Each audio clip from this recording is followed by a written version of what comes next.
Silence creates a different kind of ending. Most people think no contact is a simple story. The empath cries. The avoidant moves on. One person suffers while the other feels nothing. But that is not what psychologists who study attachment patterns often see. When an avoidant and an empath both go completely no contact, a hidden process begins. It happens quietly. There are no dramatic conversations, no emotional explanations, no final arguments. Yet beneath that silence, both people start changing in ways that are rarely discussed. The empath may feel the loss immediately, while the avoidant may feel relief first. Then, as time passes, the emotional balance can begin to shift. The person who once chased answers may become stronger. The person who once needed distance may begin to notice the absence more than expected. And in some cases, the ending becomes the exact opposite of what either person thought would happen. What makes this dynamic so fascinating is that no contact affects the nervous system, not just the relationship. Research on attachment styles shows that avoidant individuals often regulate stress by creating emotional space, while empathic or anxiously attached individuals tend to regulate stress through connection and reassurance. This means the first few days of silence can feel completely different for each person. The empath may replay memories, search for meaning, and struggle with the sudden emotional gap. The avoidant may experience a sense of freedom from pressure and emotional intensity. But that early relief does not necessarily mean the bond was unimportant. One of the lesser-known facts about avoidant attachment is that emotions are often processed later rather than immediately. What feels manageable at first can become more noticeable after routines settle and distractions fade.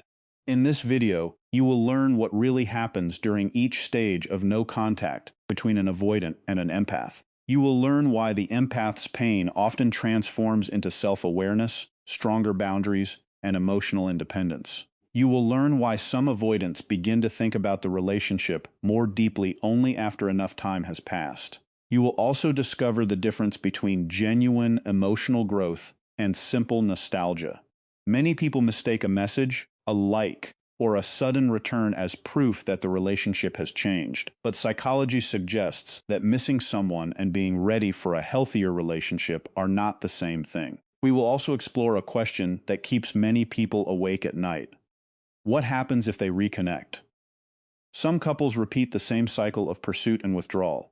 Others meet again as completely different people. The outcome often depends on whether real emotional work happened during the silence. No contact by itself does not heal attachment wounds. It only creates the space where healing can begin. That is an important distinction that many videos never explain. Another reason to watch until the end is that we will uncover the turning point that changes everything. This is the moment when the empath stops waiting for closure and starts building a life that feels peaceful again. At the same time, the avoidant may begin confronting emotions that were easier to avoid when the relationship was active. This shift is subtle, but it is often the point where the emotional power dynamic changes. Understanding this stage can help you recognize whether silence is leading toward growth, confusion, or simply the end of a chapter. You will also learn why some avoidants reach out months later, while others never return at all. The answer is not always love, and it is not always indifference. Sometimes it is loneliness. Sometimes it is curiosity. Sometimes it is fear of permanent loss. And sometimes it is genuine emotional maturity that developed only after time and reflection. Knowing how to tell the difference can protect you from repeating painful patterns. Perhaps the most important lesson is this: no contact is not a contest. It is not about proving who cares less. It is not about making someone regret losing you. When practiced in a healthy way, it becomes a period of emotional regulation, self-discovery, and clarity. The empath learns that love should not require constant self-sacrifice. The avoidant learns that distance cannot solve every emotional challenge. Whether they reunite or never speak again, both people are forced to face parts of themselves that were hidden while the relationship was active. By the end of this video, you will understand why silence affects an empath and an avoidant so differently, why the first reaction is often misleading, what changes over time, and what the final outcome can reveal about both people. The last section is especially important because it explains the one mistake that causes many avoidant empath relationships to repeat the same painful cycle even after months of separation. If you are interested in psychology, attachment styles, emotional healing, and the hidden patterns that shape relationships, this video will give you insights that most people never hear during a breakup. Stay with me until the end, because the final lesson may completely change the way you see no contact. Welcome to Behavioral Intelligence, where we explore the psychology behind relationships, emotions, and human behavior. If you enjoy deep psychological insights explained in simple language, make sure to subscribe and join our growing community. Let's begin. The first day of no contact rarely feels the same for an empath and an avoidant. From the outside, it may look like one person is falling apart while the other is perfectly fine. That picture is often misleading. Their minds are responding to the same event in completely different ways because they have learned to protect themselves differently. For the empath, the silence usually feels immediate and intense. The emotional connection that once filled part of their daily life suddenly disappears, leaving a space that feels impossible to ignore. Their mind starts searching for answers almost automatically. They replay conversations again and again. They remember small moments that once seemed unimportant. They wonder if they could have chosen different words or reacted differently. Every memory feels connected to another question, and every question creates another memory. The empath is not simply missing a person. They are trying to understand a story that suddenly ended without a clear explanation. Their emotional system naturally looks for connection, so when that connection disappears, the brain keeps searching for a way to restore it. This is why many empaths struggle with the first stage of no contact. Their heart wants clarity before it is ready to accept distance. The avoidant often experiences the opposite reaction during those same first days. Instead of feeling overwhelmed by the silence, they may actually feel lighter. The emotional pressure they experienced during the relationship seems to disappear. There are no difficult conversations waiting for them. No emotional expectations demanding immediate attention. No feeling that they must explain every thought or every moment of distance. Their nervous system often interprets space as safety. For a while, everything feels calmer. This early relief is one of the most misunderstood parts of avoidant attachment. Many people believe this reaction proves the avoidant never cared, but psychology suggests something much more complicated. Avoidant individuals often learn to manage emotional stress by creating distance rather than moving toward connection. That coping pattern can produce temporary relief without erasing genuine feelings. Their emotions are not always absent. They are often delayed. What appears to be emotional freedom may actually be emotional postponement. This difference creates one of the biggest misunderstandings between these two personalities. The empath looks at the avoidant's calm behavior and believes they have already forgotten everything. The avoidant sees the empath's emotional reactions and believes they are simply making the situation harder than it needs to be.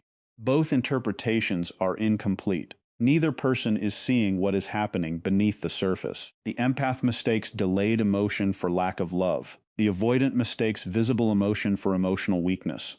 In reality, both nervous systems are trying to protect themselves using strategies they developed long before this relationship even began. One moves toward connection during stress. The other moves away from it. Neither reaction automatically tells you who loved more. It only shows how each person has learned to survive emotional discomfort. As the days continue, the empath may still wake up thinking about the relationship. Certain songs, places, routines, and even ordinary moments can trigger memories without warning. They may feel an urge to reach out just to end the uncertainty, not because they want to argue, but because unanswered questions feel emotionally unfinished. They may wonder whether the avoidant is thinking about them at all. They may even convince themselves that silence means rejection. Yet much of this struggle comes from the need for emotional completion rather than the relationship itself. The mind dislikes unfinished stories. It naturally searches for missing pieces. Meanwhile, the avoidant settles into a quieter routine. Daily responsibilities return. Work becomes the focus. Hobbies fill empty hours. Friends provide distraction. Life appears normal again. On the surface, it seems like everything is moving forward without difficulty. But emotional patterns rarely stay frozen. Silence has its own way of changing people. The nervous system slowly adapts to the absence, and once immediate relief fades, deeper feelings often have room to emerge. This is why early reactions should never be mistaken for final outcomes. Human emotions rarely move in straight lines. They unfold gradually, sometimes revealing truths weeks or even months later. For the empath, something unexpected begins to happen after the first wave of pain loses its intensity. The endless search for explanations becomes exhausting. Constantly replaying the same memories no longer brings comfort. Slowly, almost without noticing, the focus begins to shift inward. Instead of asking why the other person acted a certain way, the empath starts asking different questions. Why did I ignore my own needs? Why did I accept situations that left me emotionally drained? Why did I believe love required endless patience? These questions are very different because they move attention away from controlling another person's behavior and toward understanding personal patterns. This marks the beginning of genuine healing. As self-reflection grows stronger, the empath gradually stops chasing answers that only the other person could provide. They begin discovering that some questions never receive satisfying explanations, and waiting forever only delays recovery. Little by little, emotional energy starts returning. Activities that once felt impossible become enjoyable again. Friendships become stronger. Personal goals become important again. The relationship slowly stops being the center of every thought. The empath also begins learning one of the hardest lessons of emotional growth. Healthy love should never require abandoning personal boundaries. Caring deeply for someone does not mean accepting repeated emotional pain. Compassion without boundaries often becomes self-neglect. Once this truth becomes clear, many empaths develop a new kind of confidence that is much quieter than before. They no longer feel responsible for fixing every misunderstanding or carrying every emotional burden. Their identity expands beyond the relationship. They remember the person they were before constant emotional uncertainty became part of daily life. One of the greatest changes happens when the empath realizes closure does not always come from another conversation. It can come from personal understanding. They begin accepting that someone else's inability to communicate clearly is not always a mystery that needs solving. Sometimes it is simply a reflection of where that person is emotionally. This realization creates freedom. The need to chase disappears because peace no longer depends on receiving one final explanation. Healing becomes an internal process instead of a negotiation with someone who may never provide the answers they hoped for. While the empath is rebuilding piece by piece, something much quieter is happening inside the avoidant. At first, daily life continues without much disruption, but routines eventually lose their ability to distract forever. The silence that once felt peaceful slowly becomes more noticeable. Familiar habits start reminding them of the relationship. Small memories appear unexpectedly. Certain places bring back conversations. Ordinary moments trigger unexpected emotions. Without the constant emotional intensity of the relationship, the mind finally has enough space to process experiences that were previously pushed aside.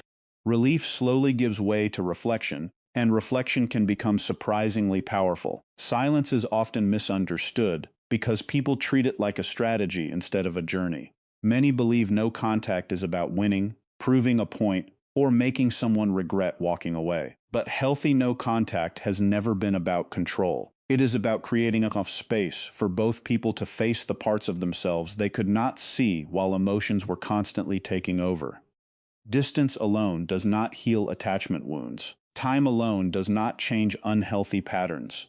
Real healing begins when someone becomes honest with themselves. That honesty is what transforms relationships, whether they continue or come to an end. For the empath, the greatest victory is not hearing a phone ring months later or seeing an unexpected message appear on the screen. The greatest victory is reaching a place where peace no longer depends on another person's choices. It is waking up without carrying the weight of unanswered questions. It is learning that love should never require losing yourself.